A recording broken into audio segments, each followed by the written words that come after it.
Hello everyone, family. Today we are launching a new section called Your Physio Answers.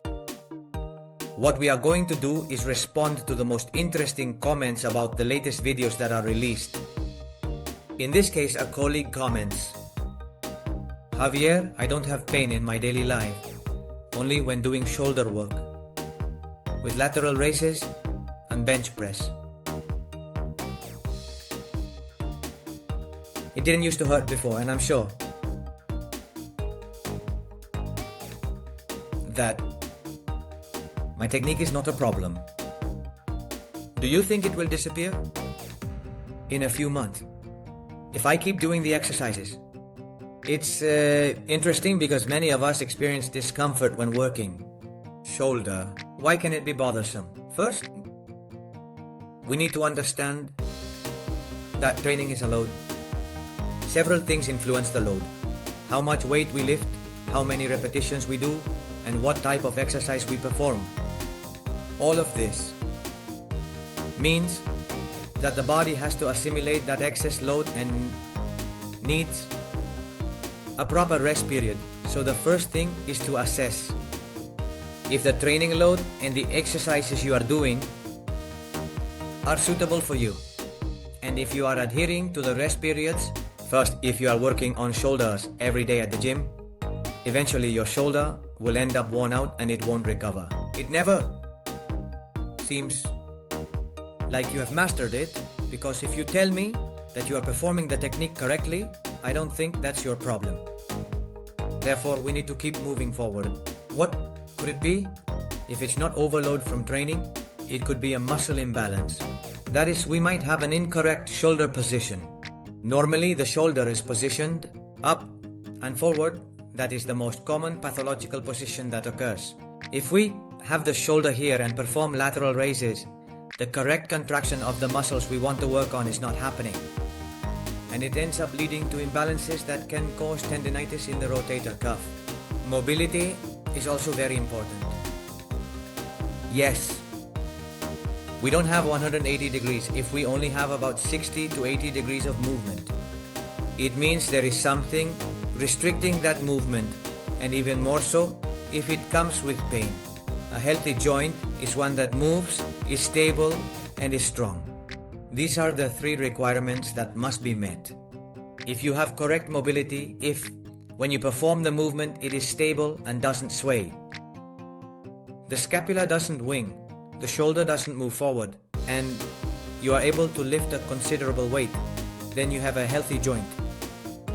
Let's move on to what I believe could be the cause of what you're telling me, which is, it is the tendinitis due to subacromial impingement. Subacromial impingement.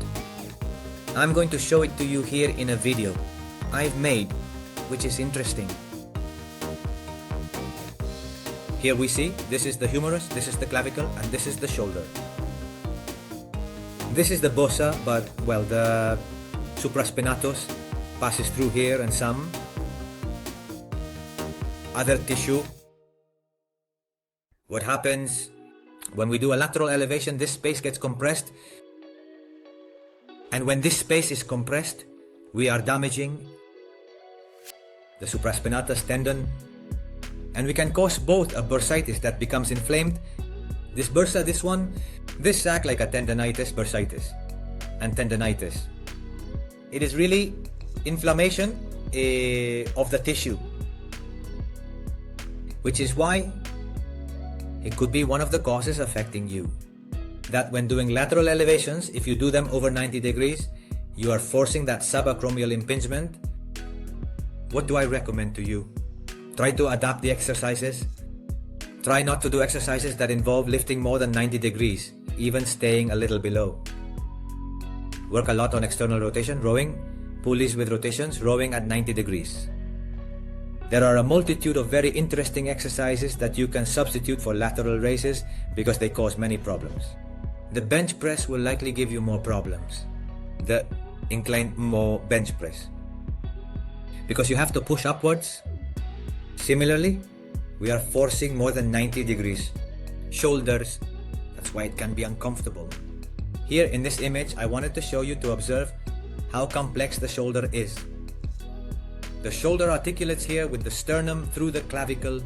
This is the sternoclavicular joint. The clavicle then articulates again with the scapula at the acromioclavicular joint. And this is where the supraspinatus tendon passes, and there's the bursa where compression occurs when you lift laterally. Then there's also an interweaving of muscles. Here is the deltoid, the biceps, and there are more bursae.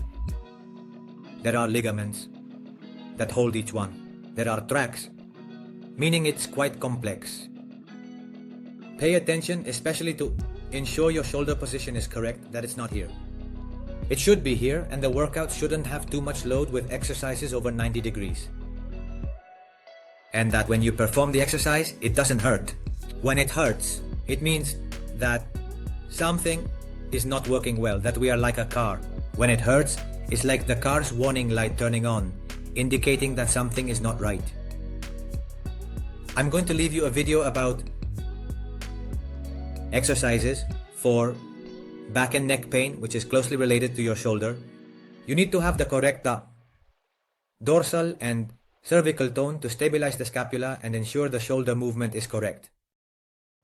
In summary, you need to identify the source of the pain. If it's from the training itself, simply by varying both the exercises and the load, you will notice an improvement. It's important not to feel pain while performing the exercises.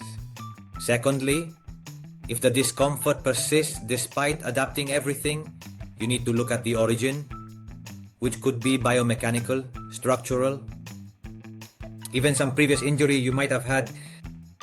Work a lot on besides strength, shoulder mobility and stretching. Remember that a healthy joint is one that moves, is stable and strong. And finally, I'm going to leave you the video that explains the main test for the rotator cuff to see if any of the tests match your ailment. I hope I have been able to help you, and we are at your disposal for any questions, always on the go.